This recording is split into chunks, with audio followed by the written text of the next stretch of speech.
1982, a year of stark contrasts where the shadows of war and recession met the bright dawn of the digital age. In April, the South Atlantic ignited. Argentine forces invaded the British-held Falkland Islands, sparking a high-stakes naval war. The 74-day conflict saw the sinking of the General Belgrano and the HMS Sheffield, testing the resolve of Margaret Thatcher's Britain. On June 14th, Argentina surrendered. The victory redefined Thatcher's image while restoring democracy to a defeated Argentina. Simultaneously, Israel invaded Lebanon. The conflict escalated into the brutal siege of West Beirut and the tragic Sabra and Shatila massacre.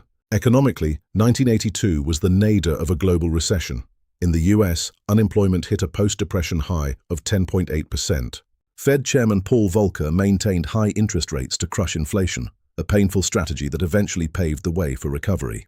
The crisis went global as Mexico defaulted on its massive debt, marking the start of a lost decade for Latin American economies.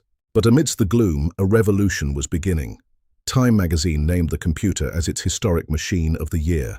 The launch of the Commodore 64 brought computing power into the home, becoming the best-selling personal computer in history.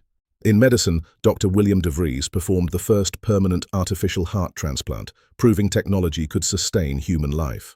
Yet, a new shadow appeared. The CDC officially used the term AIDS for the first time, identifying a terrifying new global health crisis. In pop culture, Michael Jackson released Thriller.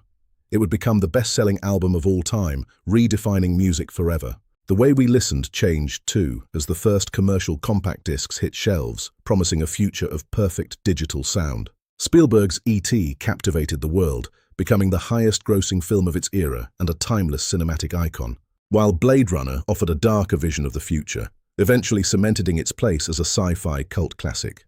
On television, the world was introduced to Cheers, a sitcom that would become one of the most successful shows in history. The old political guard was passing. Soviet leader Leonid Brezhnev died, ending an 18-year era of stability and stagnation. In Canada, a new chapter began as the Constitution Act was signed, granting the nation full sovereignty and a new Charter of Rights. 1982 was the bridge to the future.